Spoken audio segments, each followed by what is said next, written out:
Om Namah Shivaya. Hello, I am Divya Proswani, spoken English teacher.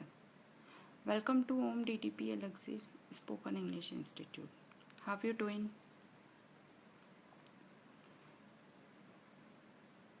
Guru Nanak,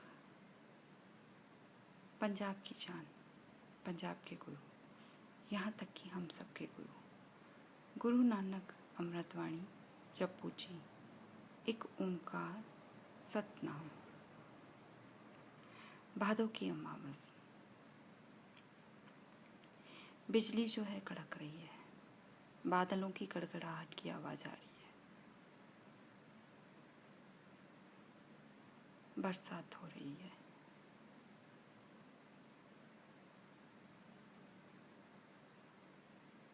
Guru Nanak ji अपने कमरे में गीत गा रहे हैं। गांव पूरा सोया हुआ है। रात के 3 बजने को गए।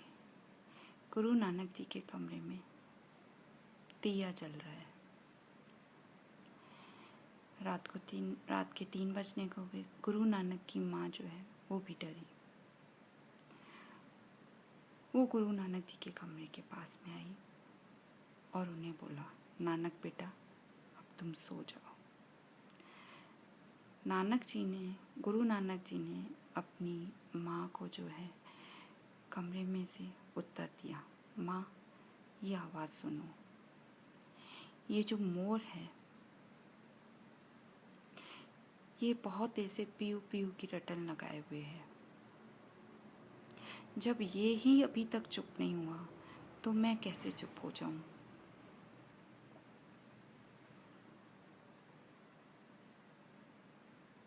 इसका प्यारा तो बहुत पास है और मेरा प्यारा तो बहुत दूर है। जन्मों जन्मों तक गाता रहूंगा, तभी उस परमात्मा को मैं प्राप्त कर पाऊंगा।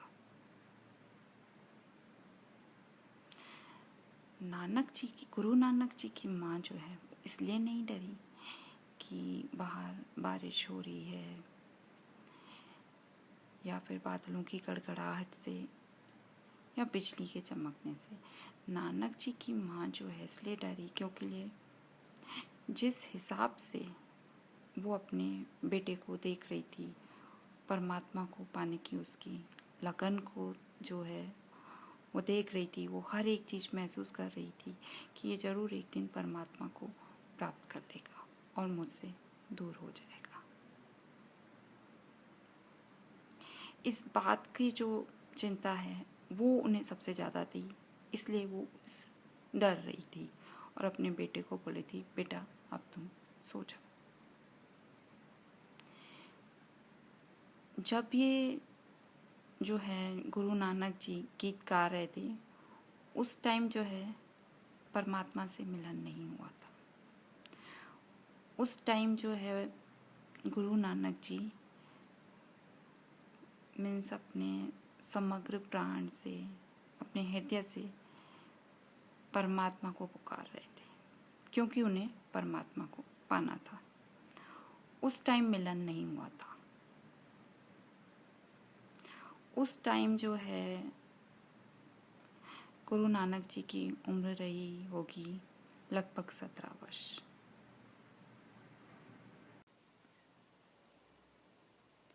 ओम नमः शिवाय। तब गुरु नानक जी की उम्र थी लगभग 17 वर्ष। और अगर जप्पू जी की बात करें, जब परमात्मा से उनका मिलन हुआ, ओम नमः शिवाय, और उनका जो पहला उद्घोष था वहाँ से लौटने के बाद उनके जो वचन थे, जैसे कि हम गुरु नानक अमृतवाणी जप्पू जी बोलते हैं, उस टाइम उनकी जो है उम्र थी 36 वर्ष 6 महीने और 15 दिन।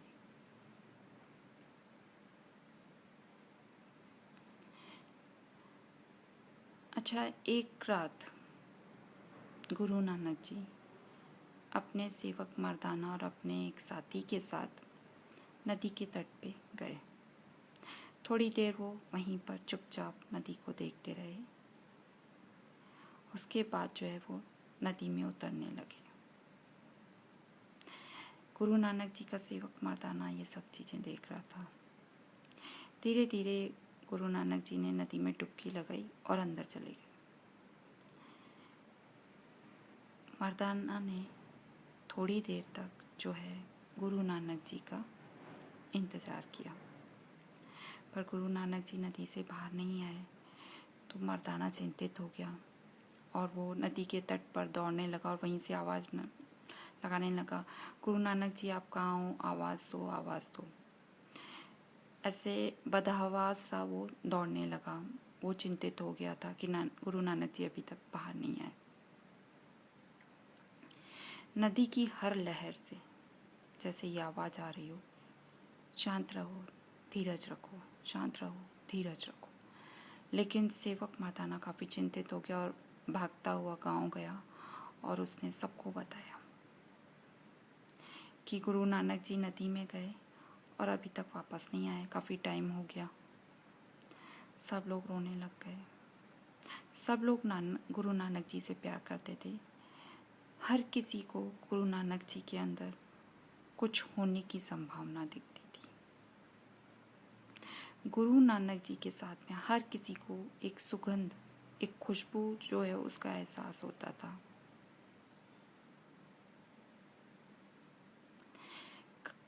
कली जो है अभी खिली नहीं थी, मीन्स फूल अभी खिला नहीं था, लेकिन कली भी जो है उससे भी सुगंध जो है आती है। तो हर किसी को पता था कि गुरु नानक जी एक दिन परमात्मा को प्राप्त कर लेंगे। हर किसी ने, जैसे 3 दिन हो गए थे, हर किसी ने ये समझ लिया कि गुरु नानक जी शांत हो गए। हर कोई रो रहा था गांव में। 3 दिन के बाद तीसरे दिन रात को गुरु नानक जी नदी से प्रकट हुए।